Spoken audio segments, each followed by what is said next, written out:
हम MCQs discuss कर रहे हैं class 12th physics sample paper 2025 and 26 के। क्वेश्चन है the light from A monochromatic source is incident on a single slit and the resulting diffraction pattern is viewed on A screen. The graph shows the variation of intensity with the distance on the screen. अब ये question में पूछ रहे हैं the width of slit is increased keeping the intensity of the source same which of the flowing graph is correct. 4 option आपको given है। देखो सबसे पहले क्वेश्चन को अंडरस्टैंड करते हैं। क्या है, किसी मोनोक्रोमेटिक सोर्स से इंसिडेंट हो रही है लाइट किसी सिंगल स्लिट पे। मान लो ये सिंगल स्लिट है, यहाँ पे लाइट इंसिडेंट हो रही है, तो जो स्क्रीन पे डायफ्रैक्शन पैटर्न बनता है वो कुछ इस टाइप का बनता है। ये आपको गिवन है यहाँ पे।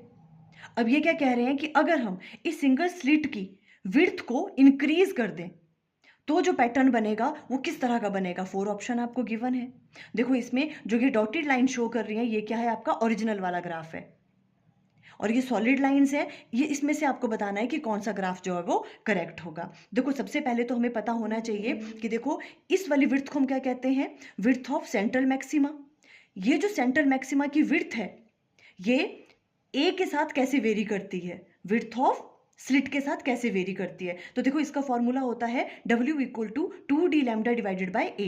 मीन्स ये जो सेंट्रल मैक्सिमा की विड्थ है ये इन्वर्सली वेरी कर रही है किसके साथ, विड्थ ऑफ स्लिट के साथ। अगर अब स्लिट ऑफ विड्थ को अगर हम इंक्रीज कर दें, ये क्वेश्चन में कह रहे हैं कि अगर हम ए की वैल्यू को इंक्रीज कर दें, है ना, अगर ए की वैल्यू को इंक्रीज करेंगे तो सेंट्रल मैक्सिमा की विड्थ क्या हो जाएगी, कम होनी चाहिए। मीन्स ये वाली वैल्यू कम होनी चाहिए।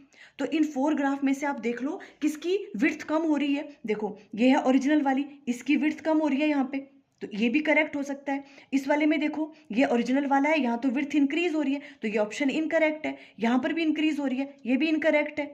हाँ ये भी करेक्ट हो सकता है बिकॉज यहाँ पर भी विड्थ कैसी हो रही है, देखो कम हो रही है। मीन्स ऑप्शन ए या डी में से कोई एक ऑप्शन होगी। अब हमें देखना है इंटेंसिटी कैसे वेरी करती है अगर हम ए को इंक्रीज करें। तो देखो इंटेंसिटी जो है डायरेक्टली प्रोपोर्शनल होती है एम्पलीट्यूड के स्क्वायर के बराबर, और एम्पलीट्यूड डायरेक्टली प्रोपोर्शनल होता है इस ए के बराबर।